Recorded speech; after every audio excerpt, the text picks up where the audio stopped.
नमस्कार दोस्तों, star TV Bihar के लाइव शो में आपका बहुत बहुत स्वागत है। कल सम्राट चौधरी विश्वास मत हासिल करेंगे, ताकत दिखाएंगे कि विधानसभा में उनकी ताकत क्या है, उनकी सरकार की ताकत क्या है। बहुत इंतजार है कल का। देखिए, बहुत बड़ा खेल कहा जा रहा है कि विश्वास मत के दौरान होगा। क्या खेल होगा, इस पर भी विस्तार से हम बताएंगे। और एक बड़ी खबर यह आ रही है कि अपने 25 घंटे के दिल्ली प्रवास में सम्राट चौधरी ने बहुत सारी चीजों को फाइनल किया है।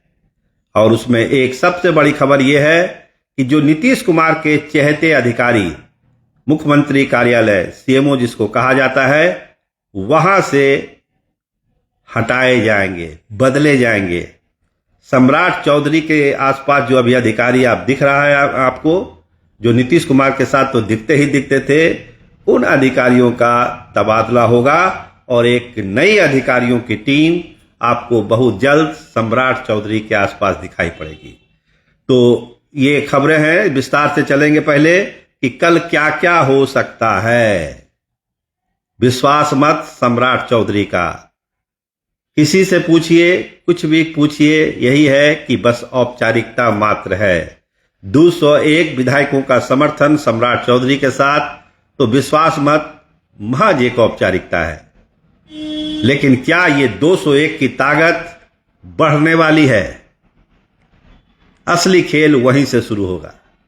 सबको पता है कि विश्वास मत हासिल करने में कहीं कोई दिक्कत सम्राट चौधरी को नहीं है। लेकिन कल जो होने वाला है, विशेष सत्र जो बुलाया गया है, उसमें सम्राट चौधरी ये साबित करने की कोशिश करेंगे कि वो 201 तक ही सीमित नहीं है, उनकी ताकत उससे ज्यादा है। क्या कांग्रेस के विधायक, क्या आरजेडी के कुछ विधायक सम्राट चौधरी को समर्थन करने जा रहे हैं? कल रात भर जो है बड़ी कोशिश हुई है, बातचीत हुई है, और उसका फलाफल यही है। हम आपको बता दें कि सम्राट चौधरी की ताकत विधानसभा में बढ़ने वाली है। 201 का आंकड़ा बढ़ने वाला है और यही आंकड़ा सम्राट चौधरी को असली ताकत देगा। ये बतलाएगा कि फ्लोर मैनेजमेंट में भी सम्राट चौधरी क्यों सबसे आगे है और भाजपा का नेतृत्व ने सम्राट चौधरी को ही क्यों चुना। ये कल सारी चीजें सम्राट चौधरी को साबित कर देनी है। क्योंकि कांग्रेस के विधायकों को आपका पता है उनका मूड क्या है, उनका मिजाज क्या है। क्योंकि मंत्रिमंडल विस्तार भी होना है, 6 या 7 तारीख को मंत्रिमंडल का विस्तार प्रस्तावित है। तो उसके मद्देनजर भी कांग्रेस विधायकों की नजर और आरजेडी के कुछ विधायकों की नजर सम्राट चौधरी पर है। और लगता है कहीं ना कहीं किसी न किसी स्तर पर यह डील फाइनल हो चुकी है कि मंत्रिमंडल विस्तार में किसको क्या मिलना है। जो बागी होंगे, जो पार्टी लाइन से हटकर वोट करेंगे सम्राट चौधरी को, उनको इनाम मिलना तय है। और इसके लिए पूरी पटकथा लिखी जा चुकी है और ये खुलेगी कल विधानसभा में। दूसरी बात, जो 25 घंटे जो हुआ है वहां पर प्रवास सम्राट चौधरी का, मंत्रिमंडल विस्तार को लेकर भी बहुत सारी बातें हैं। बीजेपी के अंदर यह कहा जा रहा है कि 3-4 चेहरे बदले जाएंगे और उनकी जगह पर नए चेहरे लिए जाएंगे। संगठन में भी फेरबदल, संगठन को भी नए तरीके से रिचार्ज कराना है। क्योंकि शराबगी जी बने हैं, उनकी अपनी टीम बननी है, तो उस टीम पर भी मंथन हुआ है। सम्राट चौधरी की भी राय ली गई है उस पर भी विश्वास मत के बाद काम शुरू होगा। बोर्ड है, निगम है, इसमें भी कुछ नई बहालियां होगी। क्योंकि हर एक लेवल पर एक संतुलन बनाने की कोशिश, क्योंकि बीजेपी में जो अंदरूनी नाराजगी है, जो छुपी हुई नहीं है, उसको भी साधने की कोशिश सम्राट चौधरी करेंगे। और उनको ये टास्क भी है कि पार्टी के अंदर जो इनफाइटिंग है उसको बैलेंस करना है, उसको कम करना है और सभी को साथ लेकर चलना है। ये एक बड़ा टास्क दिल्ली प्रवास में सम्राट चौधरी को दिया गया है। तो सबसे बड़ी खबर तो यही है कि विश्वास मत में एक बड़ा खेला हो सकता है। आइए बात करते हैं सीएमओ की। दीपक कुमार जो प्रिंसिपल सेक्रेटरी हैं, अनुपम कुमार, कुमार रवि और चंद्रशेखर सिंह सेक्रेटरी लेवल पर। क्या बहुत जल्द आपको सम्राट चौधरी के आसपास ये नहीं दिखाई पड़ेंगे तो इसका जवाब हाँ में है, क्योंकि दिल्ली से कुछ बड़े अधिकारी पटना भेजे जा रहे हैं जो इनकी जगह लेंगे। इसके अलावा बिहार से भी कुछ लोग रहेंगे।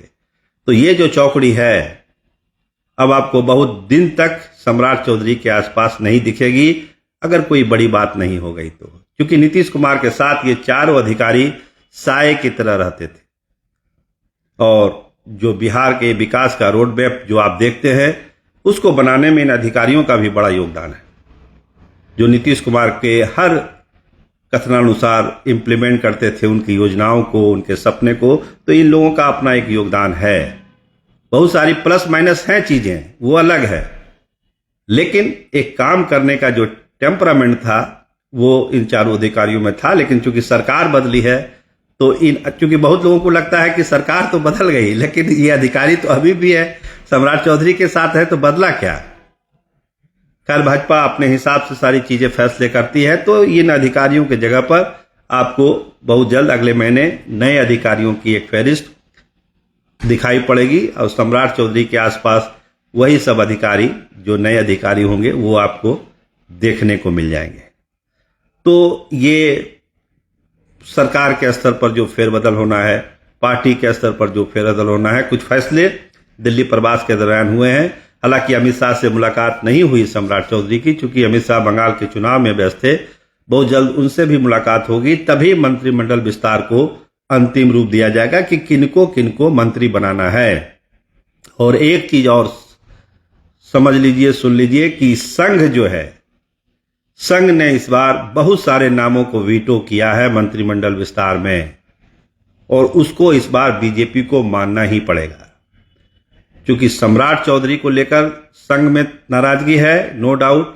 संघ के कार्यालय भी गए थे सम्राट चौधरी चीजों को सामान्य करने के लिए, बहुत सारी चीजें सामान्य भी हुई है, लेकिन मंत्रिमंडल विस्तार को लेकर संघ की अपनी एक लिस्ट है और उस लिस्ट पर संघ अडिग है कि इन लोगों को मंत्री बनाना ही है ताकि सारी चीजें स्मूथली बिहार में चल सके। तो संघ की लिस्ट भी सामने रहेगी, बीजेपी की तो लिस्ट रहेगी, तो मिलकर एक फैसला अमित शाह करेंगे।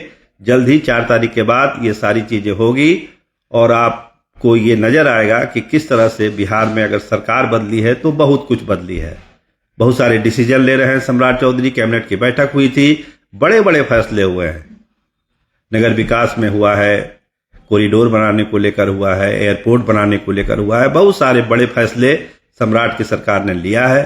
तो उम्मीद की जानी चाहिए कि कल के शक्ति परीक्षण के बाद जो सम्राट चौधरी के पक्ष में ही है, सम्राट चौधरी और नए तेवर के साथ, नई ताकत के साथ बिहार के लिए काम करेंगे। ये उम्मीद 14.5 करोड़ बिहार की जनता को है।